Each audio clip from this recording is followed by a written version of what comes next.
చేను రెడీ చేసినారు, నార్లు పోసినారు. మరి పెట్టుబడి సాయం అనేది మొదట్లోనే ఇవ్వాలి కదా. మరి యాసంగి రైతు బంధు ఎప్పుడు విడుదల చేస్తారు?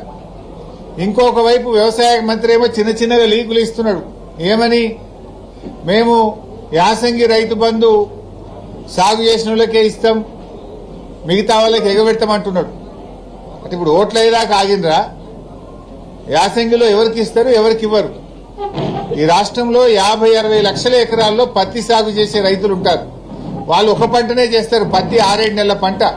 మరి ఆ పత్తి రైతులకు ఇస్తారా, ఇయ్యరా? చెరుకు రైతులు, పసుపు రైతులు, అనేక మంది రైతులు ఉన్నారు. మరి ఆ రైతులకు ఈరోజు మీరు యాసంగికి సబ్సిడీ ఇస్తారా, ఇవ్వరా? కందులు 10 నెలల పంట, చెరుకు 11 నెలల పంట, పత్తి 7 నెలల పంట, పండ్ల తోటలున్నాయి, ఆయిల్ పామ్ ఉన్నది. మరి రైతుల పరిస్థితి ఏంది? అంటే నువ్వు అప్పుడేమో రేవంత్ రెడ్డి 3 పంటలకు ఇవ్వాలి రైతు బంధు అన్నాడు, ఇప్పుడేమో ఒక్క పంటకే ముక్కులకు వచ్చిందా? ఇప్పటికే నీ ప్రభుత్వం వచ్చిన తర్వాత 2 ఏళ్లలో 2 పంటలకు రైతు బంధు ఇచ్చినావు, 2 పంటలకు రైతు బంధే కొట్టినావు. మరి ఇప్పుడు యాసంగి రైతు బంధు సంగతి ఏందో స్పష్టంగా చెప్పాలి. అందరూ రైతులకు కూడా యాసంగిలో రైతు బంధు నిధులు వెంటనే విడుదల చేయండి. పెట్టుబడి కోసం ఇచ్చే సాయాన్ని ఆలస్యం చేయొద్దు. తక్షణమే రైతు బంధు డబ్బులు విడుదల చేయాలని చెప్పి మేము ప్రభుత్వాన్ని డిమాండ్ చేస్తా ఉన్నాం. జనరల్ గా ఎప్పుడైనా కూడా రైతుకు యూరియా అనేది బీఆర్ఎస్ హయాంలో, కేసీఆర్ గారి హయాంలో ఒక్క ఫోన్ చేసి ఆటో ఆయనకు చెప్తే యూరియా బస్తాలు తెచ్చి బాయి కాడేసిపోయింది, ఇంటి కాడేసిపోయింది. కానీ కాంగ్రెస్ వచ్చినాక మార్పు అంటే మళ్ళా పాత రోజులు ఇందిరమ్మ పాలన తెస్తామంటే యూరియా బస్తాలకు లైన్లు కట్టే రోజులు తెచ్చిండ్రు. నువ్వు వ్యవసాయానికి కావాల్సిందే యూరియా, నీళ్లు, రెండే కదా కావాల్సింది. అయితే నీళ్లు కావాలి, యూరియా కావాలి, కరెంటు కావాలి. కానీ కాంగ్రెస్ గవర్నమెంట్ ఏమంటుందంటే ఇవాళ వ్యవసాయానికి యాప్లు కావాలి, మ్యాపులు కావాలంటుంది.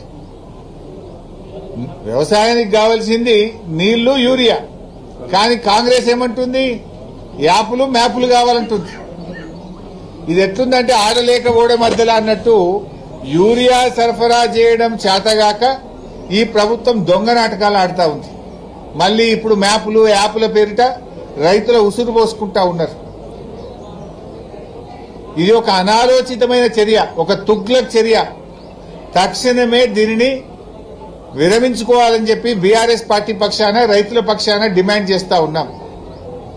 ఒకవైపేమో యూరియా సరఫరా పెరిగిందని బీజేపీ నాయకులు చెప్తారు, రాష్ట్ర ప్రభుత్వ ముఖ్యమంత్రి, వ్యవసాయ మంత్రి చెప్తారు. సరఫరా పెరిగిందంటారు, స్టాక్ ఉన్నదంటారు. మళ్ళీ యాప్లు, మ్యాప్లు ఎందుకు రైతుల ఉసురు పోసుకుంటారు? ఎన్నిసార్లు తిరగాలి రైతు? వ్యవసాయం చేయాలన్నా ఈ యాప్ల చుట్టూ, మ్యాప్ల చుట్టూ, అధికారుల చుట్టూ తిరగాలన్నా? రైతుకు నాగలు పట్టుడే తెలుసు తప్ప ఈ యాపులు గీపులు తెలివై. రైతుకు ఈ సోషల్ మీడియాతోని రైతులకు ఇవన్నీ ఇబ్బందులు పెట్టడం కరెక్ట్ కాదు. అందరికీ స్మార్ట్ ఫోన్లు ఉన్నాయి, చాలా చోట్ల నెట్వర్క్ ఉండదు. మరి కౌలు రైతుల పరిస్థితి ఏంది? ఇప్పుడు ఏమంటుంది ప్రభుత్వం? ఒరిజినల్ రైతు అట కౌలు రైతుకు కౌలు ఇచ్చినట్టు రాసిస్తే అప్పుడే కౌలు రైతుకు యూరియా ఇస్తారట. మళ్ళా టెనెన్సీ యాక్ట్ ఉంది, అసలు వాడు కౌలు ఇచ్చినే బంద్ పెడతాడు. అంటే లక్షలాది మంది కౌలు రైతుల భవిష్యత్తు ప్రశ్నార్థకమైతుంది. టెనెన్సీ యాక్ట్ తో, ఇప్పుడు మీరు తెచ్చిన కొత్త చట్టాలతో ఇప్పుడు మీరు ఈ లింకులు పెడితే రేపు కౌలుకిచ్చుడే బంద్ అయిపోయే ప్రమాదం ఉన్నది.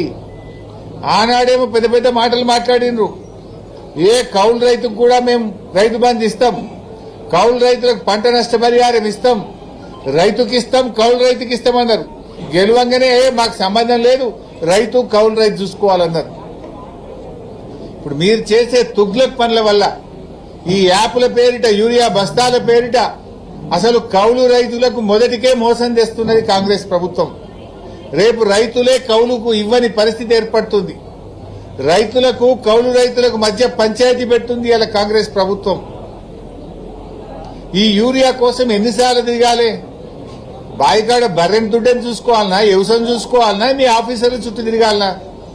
యాప్ కోసం ఒకసారి తిరగాలి. ఆ ఇచ్చే యూరియా బస్తాలు కూడా ఎకరానికి 2 ఇస్తాం, ఆ 3 ఇస్తాం. 3 ఇస్తే 3 సార్లు ఇస్తాడట, అవి కూడా ఒకసారి ఇయ్యడట. అంటే నీ యాప్ కోసం ఓసారి తిరగాలి. ఆ ఇచ్చే 3 బస్తాలకు మొదలొక బస్తా, మధ్యలో ఒక బస్తా, పొట్టకొచ్చినాక ఒక బస్తా. అంటే ఇక రవాణా ఛార్జీలు, ఆటోలు, బస్ కిరాయిలు పెరుగుతాయి. ఇప్పటికే బస్ ఛార్జీలు డబుల్ చేసిన మగవాళ్లకు.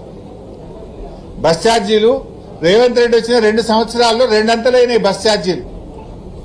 అంటే నువ్వు ఆఫీసర్ల చుట్టూ తిరగాలి తప్ప వ్యవసాయం చుట్టూ తిరగాల్సిన అవసరం లేదా? రైతుల్ని మొన్ననే యూరియా బస్తాల కోసం 10 సార్లు లైన్లో నిలబెడితే ఒక్కొక్క బస్తా ఇచ్చినావు. ఇప్పుడు యూరియా సరఫరా చేతగాక యూరియా ఎగబెట్టడం కోసం ఇవాళ కేంద్ర రాష్ట్ర